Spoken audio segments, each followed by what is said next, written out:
Lifting is one of the most annoying, hugest problems when you get your nails done. Today, I want to break down why that happens and how to avoid it.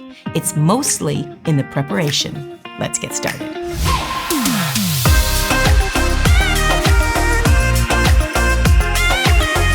So lifting is one of the most common questions that I hear from viewers and nail technicians as something that they're trying so hard to stop happening. There's a lot of reasons why it can happen. Application, preparation, but it's mostly in the preparation. So let's break that down. I've removed all of the gel, the enhancements off of my hand to prepare for a video, but in that, I'm trying to prepare the natural nail, and I thought you could join me and I could show you how you prepare the nail before we put enhancements on. And the first steps are this. Get a nice clean cuticle stick. The reason why we use a wood implement is because it's much softer on the natural nail bed. You can use the metal ones, they're very effective, but if you're going to use them very gently. So when you use the wood one, you just gently push the cuticle right back. Now these natural nails have been washed and they're about doing life, and there's lots of oils and contaminants and debris on this. We want to remove that completely before we put the nail enhancements on. One of the things people will do is they'll wash their hands just before. Of course, it's good to wash your hands. But soap can contain quite a bit of oils and it can adhere to the natural nail. And if you're going about doing your nails and you may not know that, you put nails on and they lift, that could be why. There's too much oils in the soap. So if when your clients come in and wash their hands, you want to make sure that we clean that right off before we put the enhancements on. So let's assume I've washed my hands and we've got a little bit of oil on there. That's going to interfere with the adhesion. Now my cuticles are generally pushed back pretty good because I'm doing videos like at least once a week, right? So they're pretty freshly pushed back. Someone like Grant, when he comes in, it's about every 2 to 3 weeks, longer if he hasn't called me. And he's got quite a bit of cuticle that we need to push back because his haven't had any attending for the past, 3 or 4 weeks. So mine really don't have too far back to go. Now there's a bit of a controversy in the biz, and that is about nippers. And about the cuticle. Let me get these guys out. These are brand new. These are really nice ones. Nah, I don't need that. Okay. So I have some beautiful brand new nippers. So inside, sometimes they have this little spring. Just pop it up, put it right to the edge, and it causes sort of like a springing motion. It's quite nice because you don't have to push it open, it'll spring open for you. Now, nippers are great. If you have any little cuticles, you can nip them off. But sometimes, this is where the controversy comes in, you have that proximal fold right down near the cuticle. And it looks like dry, crusty, old, icky cuticle that you kind of want to get rid of. And most nail technicians, when we see that, we do want to take it off. So a lot of nail technicians will nip it off. And technically, if you go too far, you could cut into the finger. And that is the last thing that we want to do. So if you're going to do that, make sure that that skin is completely dead. Leave it for hangnails or just dead skin around the cuticle that you want to get rid of. I don't have any of that. I'm really lucky, so I don't have to worry about any of that. And that's because I push them back all the time, which is no different than if you just got out of the shower, you could gently just push it back and it'll give you that same effect, right? Okay, so now we're going to get down to buffing the nail.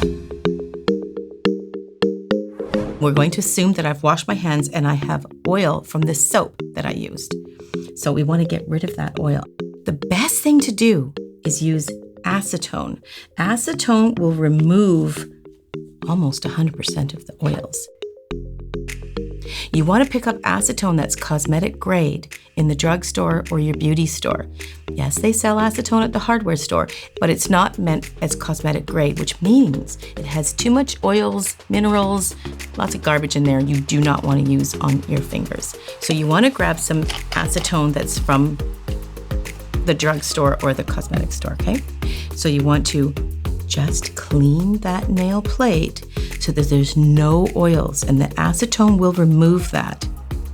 If I have a client that has some lifting and all my other clients aren't, that client is producing a little more oils than normal. So I will definitely clean their nail bed with acetone, and it removes the oils that will get her fill a lot longer, maybe even the entire fill, without any lifting whatsoever. And that is the goal. You don't want any lifting. So clean that nail off really good, and we're taking off any oils whatsoever. And that's the ticket, to remove all the oils. Now everything is clean. So I had a design recently that was on here in the brown tones, and it's left tiny little bits on there, and I left it on there so I can show you how important it is for it to come off. If we don't take that off, if you're putting a very light design on there, or even clear, you're gonna see that. It's gonna magnify once you get it wet. So you've got to take it off. These little bits, look at this little bit. See that guy? They're really great for getting into those tiny little spots. Just gonna show you with my e-file how I can get in there. Prepping the nail is so important. I would say it's about 80% of why nails lift.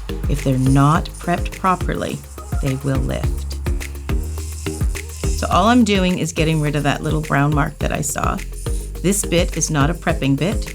This is strictly to get around that cuticle and get into the little tiny hard spots and get rid of little brown marks like that. See that one right there?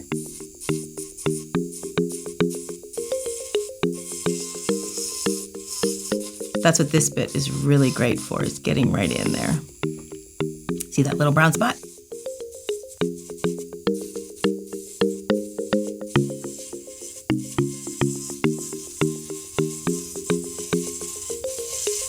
Now, just so you know, this is not going on top of my skin. It's going up to it. It's going against it and getting all that area right around the skin. Now, if you don't have a drill, when I troubleshoot nail prep with my students or any nail technicians that's having any issues with lifting, the number one thing I find they're using is the wrong file. So if you are using a file that is smooth to touch, you never want to smooth the nail first before putting on your products and putting on application. That will be the number one reason why we're lifting. We don't also want to have a file that is so strong in grit that you're just chewing up that natural nail. That's not good either. The more we break down the foundation of that nail plate, the harder it is for the product to stay on and long-term forget about it. Here's another one. It's called the smoothie. It's got a bit of a rough texture. And you can even hear it, but it is actually too smooth. So you want a file that's about a 180 grit if you're gonna do this with a hand file. And it can be done. So you want to just gently, I kind of go in circles when I'm buffing, and I use the round corner, see that? I use that round corner to get into the corner. If you miss one little spot and the product lifts, it's gonna be like a big lift, because clients obviously hate it when it lifts. Naturally, if you're a client yourself and if it lifts, just a tiny little lift, you might pick at it. It's just annoying, a hair can get caught in it. So you wanna make sure that you do get right up to the cuticle, every little square inch.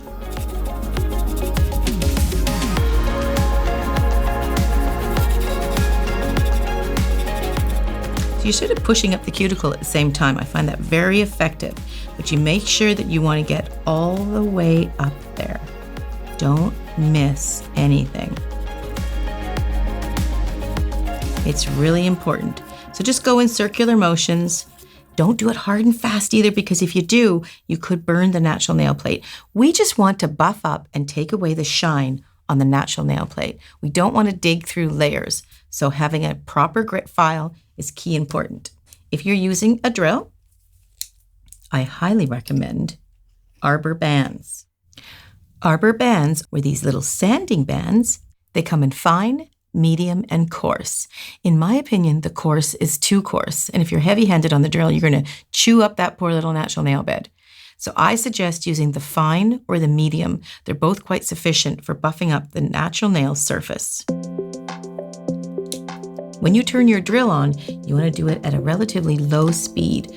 There is no need to go fast. A 1 or a 2 if it's a digital like this. So just put it on a nice low speed filing is a whole other video, and we will get into that.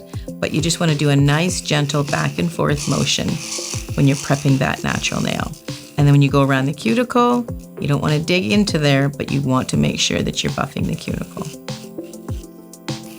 You're not pressing very hard. You're just doing a nice back and forth motion. And basically doing the same thing we just did with the hand file, you're just doing it with the e-file.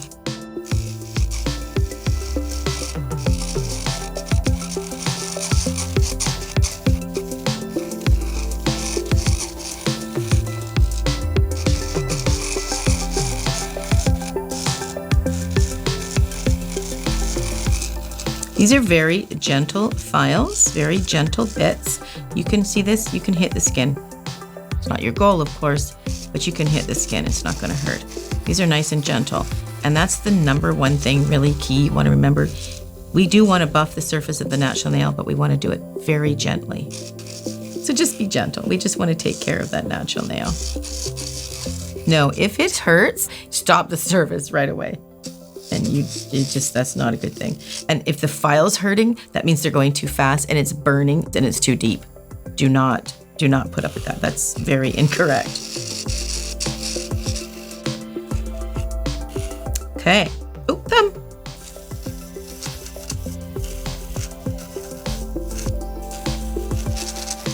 I'm gonna turn it up a little bit more for the thumb.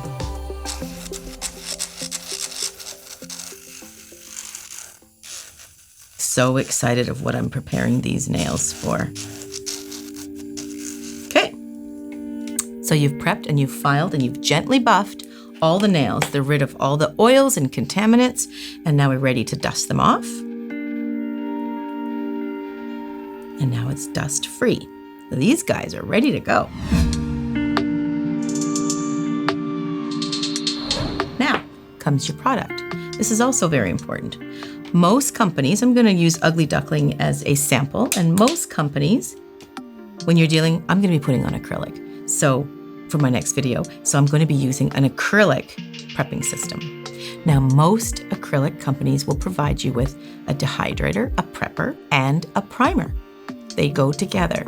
You can use a prepper from one company and use the primer from another, but if you want the optimum performance out of your product, you want to stay within the same line, okay? Most prepping products are some sort of alcohol base to clean the nail. So in this company, it's called the Prep. A lot of them are called the Prep. Now the Prep is basically alcohol-based cleanser, and it's made to go with the primer. And you just want to gently put it on the finger, but you want to cover the whole nail.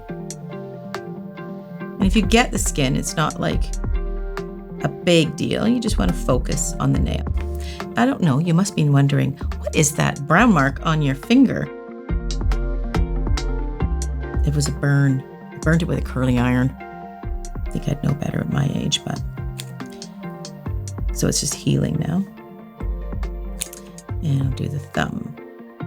As you can see how fast it dries because of the alcohol base in it. The Prep provides a smooth, clean nail ready to go for your primer, which is what we're going to do next. Now the primer, you want to be a little more careful, but it does have to go all over the nail, because where the primer isn't might be one of the reasons why you have lifting. This primer, when you put it on, if you watch primer, it spreads out a little. You don't want to oversaturate the application of the primer because it can spread right underneath into the matrix. You don't want to do that. You could cause a chemical burn after a while, or it just gets saturated. You just don't want to do that. So you just want to be very careful on how you apply it. You just want to make sure it gets everywhere on the nail so that your enhancement will stick properly.